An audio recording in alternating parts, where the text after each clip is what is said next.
well of colored people. My children will think of themselves as Indian and will live as Indians, because so long as their color is not white, English people will not regard them as British. 1997. After 155 years, Britain hands over the rule of Hong Kong to China. Now, Hong Kong people are to run Hong Kong. That is the promise, and that is the unshakable destiny.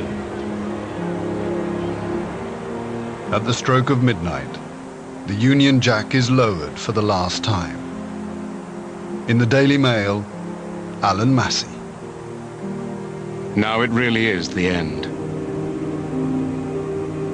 A few islands too small and poor to manage on their own may still be colored pink on the world's map. But with the return of Hong Kong to China, the lights of the empire have been extinguished. What then is the legacy?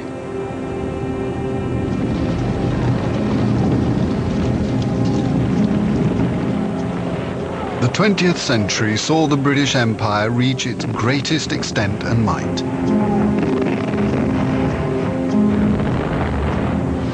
But 2 world wars weakened Britain's power. In just 20 years, most of the empire was handed back to its people. Many of those who served the empire are proud of the legacy they left behind. Diplomat's wife, Joan Alexander, was in Africa for 10 years. I know the popular image of old colonials is gin-swilling so-and-sos, but it wasn't like that at all. I honestly feel that we were doing something. We felt we were making a contribution to the country. The growing generation should seek out those colonial men and women who have a tale to tell, because whether they liked it or not, they followed the flag and did their duty. Education, technology, sport, law and democracy, all are positive legacies of empire.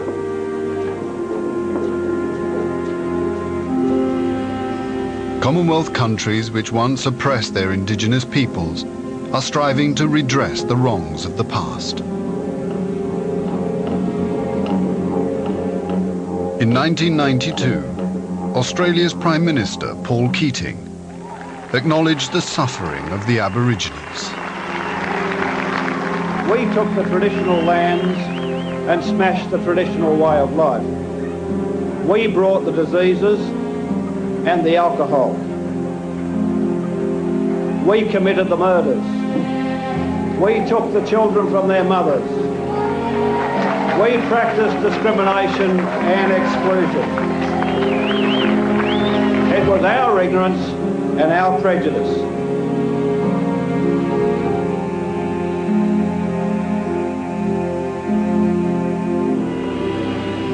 But the negative legacy of the British Empire still blights the lives of many in the former colonies. In 1947, Britain lost its greatest possession, India. Amitabh Pal. As their final act before relinquishing colonial control, the British decided to divide India. The result was a human catastrophe. Independent India and Pakistan have to deal with this legacy of partition. In January 2002, people flee across the border once again, as India and Pakistan fight over the possession of Kashmir.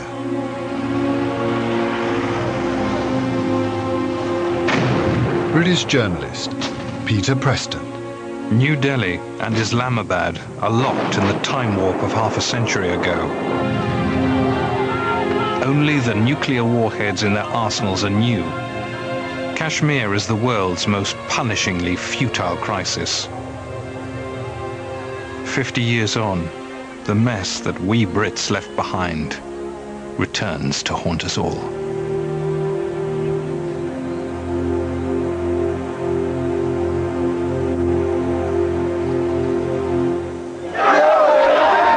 "20 years after Rhodesia's independence, Robert Mugabe, in his desire to retain power, is taking back the land in Zimbabwe.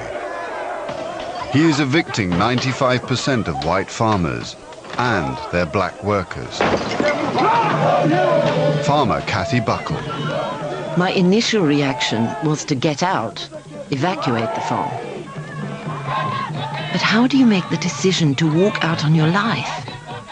Your home, everything you've worked for? As white farms remain untended, severe drought threatens 6 million Zimbabweans with starvation. Mugabe is accused of withholding food aid from opposition supporters. His political opponents continue to suffer imprisonment and torture. Zimbabwe has been suspended from the Commonwealth. The European Union and America have imposed sanctions. We don't mind having and bearing sanctions banning us from Europe. We are not Europeans. We have not asked for any inch of Europe or any square inch of that territory. So, Blair, keep your England and let me keep my Zimbabwe. But the legacy of empire is most evident in Britain itself. In 50 years, the face of Britain has been transformed. Britain's multicultural society embraces people, cultures, and religions from all over the former empire. But sometimes this diversity ignites racial tension. In the summer of 2001, violent race riots between whites and Asians flared in Britain's northern towns and cities. In Bradford, Manawar Jan Khan. The empire has faded from the subcontinent, but within our streets, the white Sahibs still make the decisions. We are the new generation of Asian young people, British citizens born and bred, free from the shackles of empire, yearning to be given fair and equal treatment. Today, white, black, and Asian Britons search for a new national identity within Europe. The prejudices of empire are finally fading. Oxford professor Tapan Rai Chowdhury. Of course, there are problems when people from very different cultures come to live together. The picture 50 years ago was very different.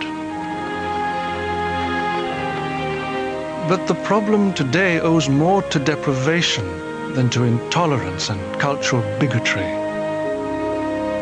In my experience, this is the most tolerant society in the world.